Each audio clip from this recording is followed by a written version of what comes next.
Welcome back to another video. Today we need to talk about a situation that could change the Golden State Warriors forever. This isn't about Steph Curry's age, or Draymond Green's antics, or even Klay Thompson's decline. No, this is about Jonathan Kuminga, a 22-year-old forward who was supposed to be the future of the franchise, but instead has become the center of one of the ugliest standoffs in the NBA. His contract, his role, and his relationship with the team have all boiled over into a toxic mess that's freezing the Warriors' offseason and threatening to waste what's left of their championship window. The Warriors are entering training camp with just 9 players under contract. 9, for a team that's supposed to have at least 14. That's not just unusual, it's embarrassing. And the reason is clear. Everything hinges on Jonathan Kuminga's decision. Until his situation is resolved, the Warriors can't move forward. They can't sign veterans. They can't complete the roster. And they can't plan for the season. For a franchise that once defined stability and success, the fact that a single player is holding their entire offseason hostage is a sign of how far things have spiraled. At the heart of the chaos are the negotiations. Golden State has offered Kuminga deals. 3 years, $75 million. 2 years, $45 million. But each one came with team options that give the Warriors all the power and Kuminga none. To the team, it's about flexibility. To Kuminga, it's about disrespect. He wants security, a commitment that shows the organization actually believes in him. His camp countered with 3 years, $82 million and a player option, which would give him control of his own future. The Warriors didn't just reject it, they flat out refused to even consider a player option. That stalemate has created an atmosphere where both sides feel burned, and no one's willing to budge. The cracks go deeper than money. When Joe Lacob, the Warriors owner, flew to Miami for an emergency face-to-face meeting, he asked Kuminga the simplest question: do you want to be here? Instead of reassurance, Kuminga flipped it back on him. Do you even want me here? That one response revealed everything. Kuminga doesn't feel wanted, and the Warriors' actions haven't convinced him otherwise. He's been treated like a trade chip, shuffled in and out of the rotation, and now boxed into contracts designed to move him easily. For a young player looking for stability, it's clear Golden State has given him the opposite. What makes this even more frustrating for Kuminga is that he has the numbers to back up his demands. Last season, he averaged over 15 points per game while shooting 45% from the field. When given consistent minutes, he looked like a future star. He even had a 30-point playoff performance that showed just how dangerous he could be when trusted with the ball. But those moments have been rare. Steve Kerr has admitted he doesn't know how to fit Kuminga alongside Steph, Draymond, and Jimmy Butler.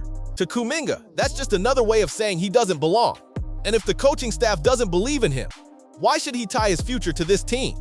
Meanwhile, the rest of the league has taken notice. Teams like the Phoenix Suns and Sacramento Kings both came forward with serious offers this summer.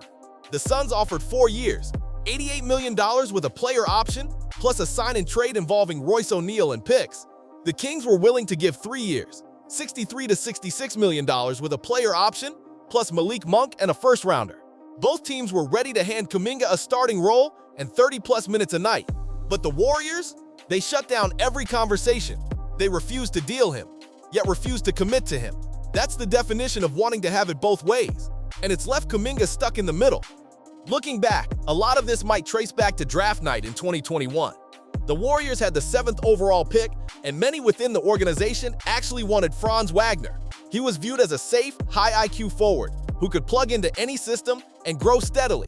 But owner Joe Lacob fell in love with Jonathan Kuminga's raw athleticism and upside, and he pushed hard for the pick. The front office gave the green light, and Kuminga became the choice. Fast forward just a few years, and the contrast couldn't be sharper.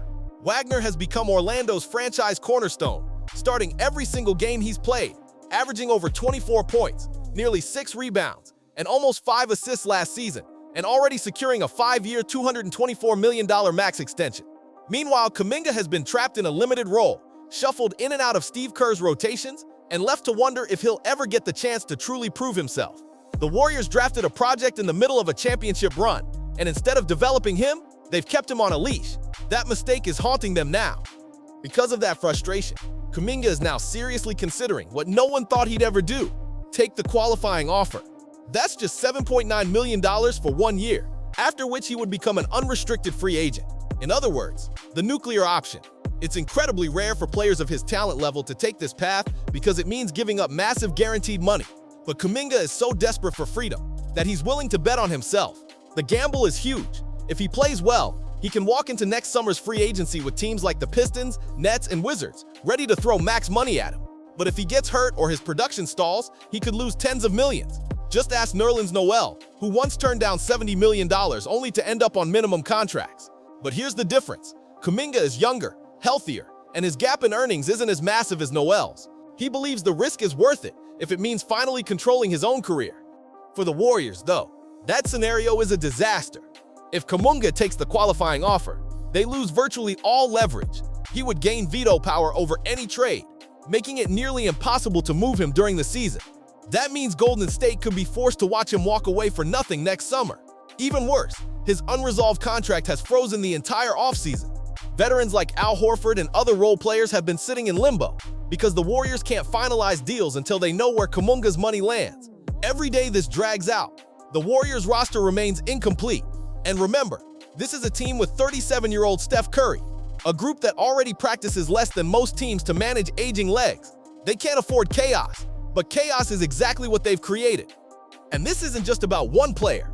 It's about the collapse of Golden State's so-called two-timeline strategy. The idea was simple: develop young stars while competing for championships with Curry, Klay, and Draymond. In practice, it's been a disaster. James Wiseman is gone. Moses Moody has shown flashes but still hasn't carved out a real role. And now Kuminga, the most talented of the bunch, is on the verge of leaving without the Warriors ever unlocking his potential. Steve Kerr hasn't trusted him in big moments. The front office has dangled him in trades but never pulled the trigger. And ownership has insisted on keeping him while refusing to actually commit to him. The result is a fractured locker room, a confused culture, and a front office that looks indecisive at the worst possible time. While other teams are planning their future, the Warriors are stuck in no man's land, neither fully chasing another ring nor properly developing their next generation. In the end, the truth is brutal. There may be no winners in this saga. If Kuminga walks, he leaves behind guaranteed money and loses another year of meaningful development. The Warriors lose a lottery pick for absolutely nothing, damaging their reputation with young players and agents across the league. And Steph Curry, the face of the dynasty, loses yet another season to dysfunction. This is supposed to be the final stretch of Curry's career, where the organization does everything possible to maximize what's left of his championship window. Instead, they're fumbling it away over a contract dispute with a 22-year-old they can't decide if they truly want. Golden State once set the gold standard for building through the draft, developing stars and creating a winning culture. But now, they risk being remembered as the team that tried to balance two timelines, failed both, and let their dynasty crumble from the inside. So what do you think? Should the Warriors finally commit to Jonathan Kuminga as part of their future? Or should they move on and get whatever value they can before it's too late? Let me know in the comments. Hit that like button if you enjoyed the video, and don't forget to subscribe for more NBA breakdowns. Until next time.